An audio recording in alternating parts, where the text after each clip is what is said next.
Hi goalkeepers, hope you're well. I'm often asked about how to deal with pressure and nerves and various things like that. But but yet so often keepers and coaches are kind of coming to me saying the most important attribute they want to see is decision making, right? Which kind of makes a lot of sense, right? Because you guys have to make kind of split-second decisions. That you're going to come out of the box, you're going to stay down, you're going to spread wide, etc., etc., etc. And there's a lot of decisions to be made, but it's like so often, like say, in video analysis after the game, it's been deemed that you've made a number of poor decisions or one really poor decision, and that's ended in a goal. And so therefore, there'd be analysis on the video and going through that, and then giving you some lessons on what to do differently, and why your decision was the wrong one. I think, being honest, guys, I think there's a big bit kind of missing out of this, and that's how we feeling in that moment. And the reason that's key is, right, let's think about kind of logically, right? So, say you came out your box early, right, because you felt in that moment it was the right thing to do. And that's why we do anything, right, is because that in that moment that's what we want to do, right? And you're not going to do that thing if it doesn't feel like it's the right thing to do, okay? So in terms of you come out the box and anyway, the play goes in a way you weren't expecting, and and the goal goes in. Obviously, we're going into analysis of the game afterwards. Really, it's like, especially speaking more to late 20s, 30s goalkeepers. You're not going to learn anything in that session that you didn't know already.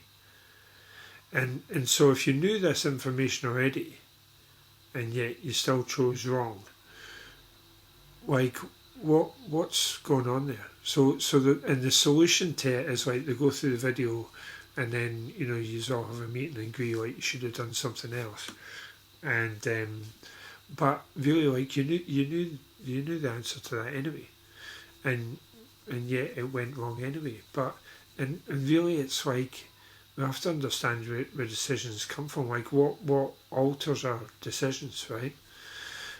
So in terms of your mental capacity to make decisions, view yourself as a kind of quite a, obviously we turn the laptop on every day, right, and it just generally does the same thing every day, right? It just always performs, to the best that it's designed to perform, which is brilliant. Us as humans, we're calculating and making this decision that you are in the game. So we're doing a similar job to a laptop, but obviously, there's a whole load of variables with that in terms of your ability to make good decisions.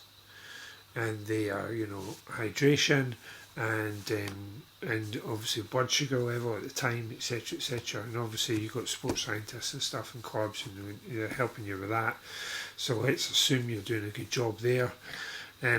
Obviously really difficult to hydrate phenomenally well, because obviously toilet breaks and stuff, you're going to have to go, probably 55 minutes, including the tunnel bit and getting back, between having a pee, so obviously that's quite challenging, if you were, particularly well hydrated. So but these things are going to have a great effect on you, on your ability to perform. I mean, the other variable, obviously this is assuming you've slept well, etc., right? So obviously some other things that are going to affect your decision making is knowledge, obviously, right? But you have had, a 30-year-old goalkeeper, you have typically been a goalkeeper for at least 20 years at that point. You've got 20 years worth of experience, 20 years worth of coaching, 20 years worth of learning, and obviously your knowledge is really, really, really high. But what's the biggest kind of profound thing is like how we feel, right? Because if you're anxious in that moment, we all know as adults, right? we don't make decisions when we're upset, right? We get trained not to do that, right? Because that makes a lot of sense. So when we're upset, don't make any hasty decisions. Sleep on it. Decide what to do in the morning, right? Be it, whatever life-changing thing it is.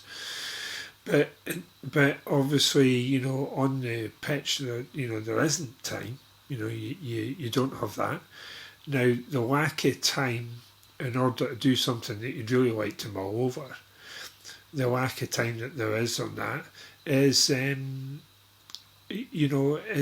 is only going to cause stress. Or has the ability to cause stress. You're in charge of who that is, right? But has the ability to stress that, because obviously if you've got plenty of time to make a decision, generally it's a pretty relaxing thing to do. But obviously it's this compressed nature, of that. And so basically, when we're stressed and anxious, right, because the play's coming towards us, and then obviously, we don't feel good, and on a mental aspect, that our emotions profoundly affect our brain's abilities to perform well. That laptop that's in between our ears, is not in a good space to perform well. Because there's just other things. Imagine, it's no different to, if you're doing a massive download on your laptop, right, and you go and ask it to do another thing, it's potentially going to struggle, especially if your internet's quite slow, right? Because obviously it's overloaded. It's getting asked to do so much. So that's the kind of analogy I would use.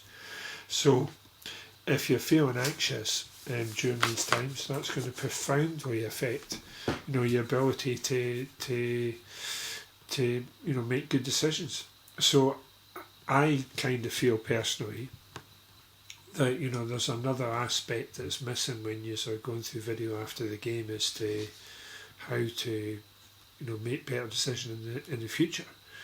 And really, I would say, if you're in a good space and you feel good and you're confident, you're going to make a lot better decisions. And really, it's kind of that simple, And you know what? We're in charge of that. If we're feeling nervous and anxious out there, the game's in charge of us. We're fearing the future, right? The game's in charge of us. But it's if we're fully engaged in the moment and enjoying being there, and there's belief and confidence, and then we're in the moment and there's no fear of the future, then you're going to make a lot better decisions. And also, most of the reason why it's kind of happening in the first place is because this effect that ball has gone in the net for you. And really, at brass tacks, this is where it's at. So it's not so much you've got to make better decisions. You've got to be in better handle of how you feel. In order to be better handle of how you feel, we've got to enjoy playing the game like we were kids, and no fear in the future. That's the task, because if you do that, so many other aspects kind of go out the window.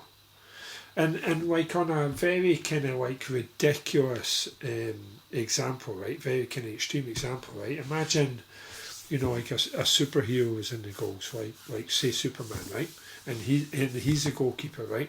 Now Superman is always endlessly in the moment. He's no worried because nothing can touch him, right? He's a goddamn superhero, right? He cannot be broken, affected by what other people say, affected by bad decisions. There's no scenario that can hurt him because he's a goddamn superhero, right? So therefore, he's no nervous, anxious, none of that thing. Even if the ball goes in the back of the net, because obviously he's not in control of that, he'll be totally embracing that, wouldn't care. Wouldn't matter what the scoreline is, he's going to be in charge of his well-being.